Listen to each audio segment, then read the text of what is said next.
Le mouvement pour la renaissance du Cameroun pose comme condition pour participer aux échéances électorales la résolution de la crise anglophone, l'organisation du dialogue inclusif, la libération des prisonniers aussi bien que de la crise anglophone que ceux de la marche pacifique et la révision du cours électoral.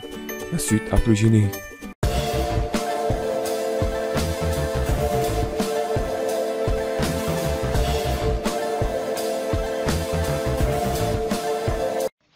Mais avant tout, n'hésitez pas à vous abonner à la chaîne pour ne plus rater nos prochaines vidéos. Bon visionnage. Le Mouvement pour la Renaissance du Cameroun, MRC, vient de fermer le débat. Si la situation actuelle perdure jusqu'en février prochain, date prévue pour le double scrutin municipal et législatif, le parti de Maurice Kamto ne prendra pas part aux élections.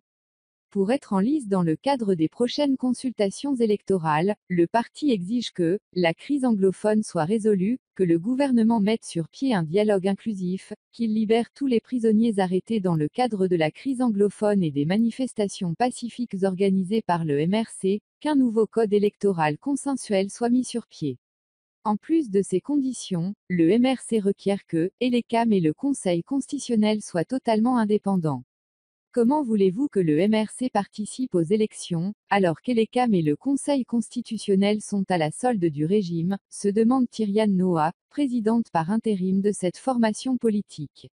La remplaçante de Maurice Kamto confie que l'élection présidentielle ne s'est pas tenue dans les zones anglophones à cause de l'insécurité qui s'y vit et les élections à venir risquent de connaître le même sort.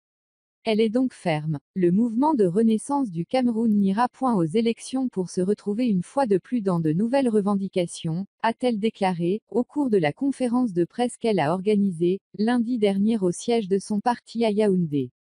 Maurice Kamto indique que son parti ne peut pas aller au scrutin, alors que tous ses leaders qui doivent le représenter aux élections sont en détention. Elle précise néanmoins que malgré l'acharnement qui est systématiquement mené contre le mouvement pour la renaissance du Cameroun, ce parti travaille sur le terrain et continue de former les Camerounais, et de les inscrire sur les listes électorales et sur les listes de son parti. Enlèvement de 24 militants. Au cours de cette conférence dont l'objet portait sur la situation désespérée du premier vice-président Mamadou Yaoukouba Mota, déporté au CED et la disparition de 23 militants du MRC à la suite des mutineries des prisons de Kondangui et de Bouéa, le mouvement pour la renaissance du Cameroun s'est dit inquiet des nouvelles qui lui parviennent du secrétariat d'État à la Défense, relatives à l'état de santé de son premier vice-président.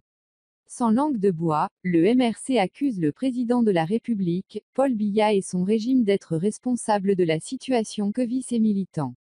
Nous prenons à témoin l'opinion nationale et internationale que nous tiendrons M. Paul Biya et son régime pour entièrement responsables de ce qui arrive à notre premier vice-président, ainsi qu'à 23 autres militants du MRC qui ont été violemment enlevés de la prison centrale de Kondangui, puis maltraités à la suite des événements de la nuit du 22 au 23 juillet 2019, lit-on dans le communiqué publié à cet effet. Le parti de Maurice Kamto affirme que malgré les communiqués, presque rassurants du gouvernement sur les événements de Kondangui et de la prison de Bouéa, il est sans nouvelles de 24 de ses militants, dont certains seraient morts, selon les rumeurs persistantes qui circulent. Le Mouvement pour la Renaissance du Cameroun, MRC, demande l'ouverture d'une enquête internationale sous l'égide de l'ONU, sur les conditions et le bilan humain de l'intervention des forces de sécurité lors des mutineries des prisons de Kondangui et de Bouéa.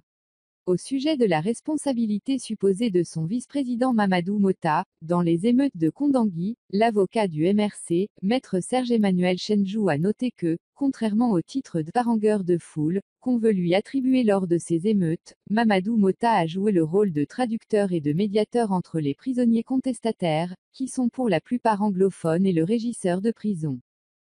Il donne pour preuve une vidéo qui circule dans les réseaux sociaux et dans laquelle on peut voir Mamadou Mota traduire les revendications des prisonniers arrêtés dans le cadre de la crise anglophone. Joseph Essama. Si vous avez aimé, n'hésitez pas à vous abonner à la chaîne, à liker et laisser un commentaire, merci.